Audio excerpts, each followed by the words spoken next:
ഇപ്പോൾ ഭാസ്കർ പറഞ്ഞത് ഒറ്റപ്പെട്ട സംഭവം, ഒറ്റപ്പെട്ട ICU തീപിടുത്തമായിരുന്നു കോഴിക്കോട് നടന്നത്. ഒറ്റപ്പെട്ട മെഡിക്കൽ കോളേജ് ബിൽഡിംഗ് ഇടിഞ്ഞു വീഴുന്നതാണ് ഇവിടെ സംഭവിച്ചത്. ഒറ്റപ്പെട്ട കത്രിക വയറ്റിൽ വെച്ചു കൊടുക്കുന്ന സർജറിയാണ് കോഴിക്കോട് നടന്നത്. ഒറ്റപ്പെട്ട ICU പീഡനമാണ് കോഴിക്കോട് നടന്നത്. ഒറ്റപ്പെട്ട ആംബുലൻസ് പീഡനമാണ് കേരളത്തിൽ നടക്കുന്നത്. ഒറ്റപ്പെട്ട ശസ്ത്രക്രിയ ഉപകരണങ്ങൾ ഇല്ലാത്തതിനെ ചൊല്ലിയുള്ള പരാതിയാണ് ഹാരിസ് ചെറക്കൽ പറഞ്ഞത്. ഒറ്റപ്പെട്ട മരുന്നുകൾ ഇല്ല എന്നുള്ള നാട്ടുകാരുടെ പരാതിയിന്മേൽ ഇതേ മന്ത്രി തന്നെ ഇമ്മീഡിയറ്റ് വിസിറ്റ് നടത്തുന്നുണ്ടല്ലോ. മാധ്യമങ്ങളുടെ അകമ്പടിയോടുകൂടി ഫാർമസിസ്റ്റുകളോട് ചോദിക്കുന്നുണ്ടല്ലോ മരുന്ന് എവിടെ പോയെന്ന്. മന്ത്രിയുടെ അന്വേഷണത്തിന് ശേഷം മരുന്ന് എവിടെ പോയെന്ന് കണ്ടെത്തിയിട്ടുണ്ട് ഹസ്കറെ. അപ്പൊ ഇതിനുള്ള മറുപടി നമുക്ക് പറയണ്ടേ, പൊതുജനങ്ങളോട് മറുപടി പറയണ്ടേ? നമ്മളൊക്കെ രാഷ്ട്രീയ നേതാക്കന്മാരെന്ന് പറഞ്ഞ് രാഷ്ട്രീയ പാർട്ടിക്ക് വേണ്ടിയിട്ട് പ്രചരണം നടത്തുകയും പ്രസംഗിക്കുകയും ചെയ്യും. പക്ഷെ നമ്മുടെ താഴെ നമ്മളെ കേട്ടുകൊണ്ടിരിക്കുന്ന കുറെ മനുഷ്യരുണ്ട്.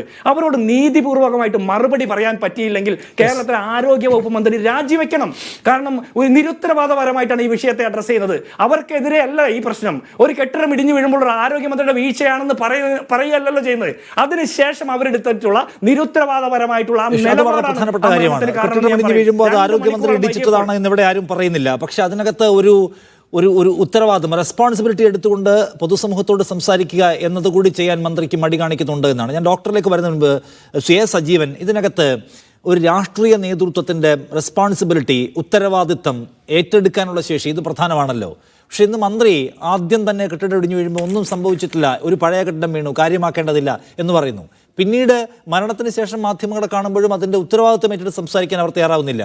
ഞങ്ങളെ ആക്രമിക്കാൻ ആരോ എപ്പോഴും സജ്ജരായിരിക്കുന്നു, ഞങ്ങളുടെ ഖ്യാതി കെടുത്താൻ ആരൊക്കെയോ ശ്രമിക്കുന്നു, അതിനെ എപ്പോഴും നമ്മൾ അഡ്വാൻസ് ചെയ്തുകൊണ്ടിരിക്കണം, ഡിഫൻസ് തയ്യാറാക്കിക്കൊണ്ടിരിക്കണം എന്ന മട്ടിൽ എല്ലാത്തിനെയും വേഗത്തിൽ ലഘൂകരിക്കാനും നിസ്സാരവൽക്കരിക്കാനും നിഷേധിക്കാനുമുള്ള ഒരു വെമ്പൽ കാണുകയാണോ പ്രത്യേകിച്ച് ആരോഗ്യമന്ത്രിയിൽ? അതിൻ്റെ ദുരന്ത ഫലമാണോ നമ്മൾ ഇന്ന് കണ്ടത്?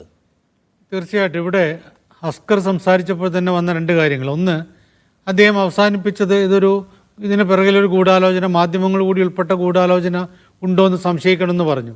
പക്ഷെ അതേ ഹസ്കർ തന്നെ പറഞ്ഞിട്ടുണ്ട് ഇത് ഈ രീതിയിൽ ഉത്തരവാദിത്വം ഏറ്റെടുത്തുകൊണ്ട് പ്രതികരിക്കേണ്ടതായിരുന്നു എന്ന്. അതാണ് പ്രധാനപ്പെട്ട പ്രശ്നം. ഒന്ന്, അദ്ദേഹം ഈ തരത്തിൽ ഗൂഢാലോചനയൊക്കെ പറയുമ്പോൾ പോലും ഇവിടെ ഇന്നുണ്ടായിട്ടുള്ള ഏറ്റവും വലിയ പ്രശ്നം എന്ന് പറയുന്നത്, നേരത്തെ ജിൻഡോ പറഞ്ഞ പോലെ ഇത് ആരോഗ്യമന്ത്രി തള്ളിയിട്ടതാണ് ഈ കെട്ടിടം നമ്മളാരും പറയുന്നില്ല.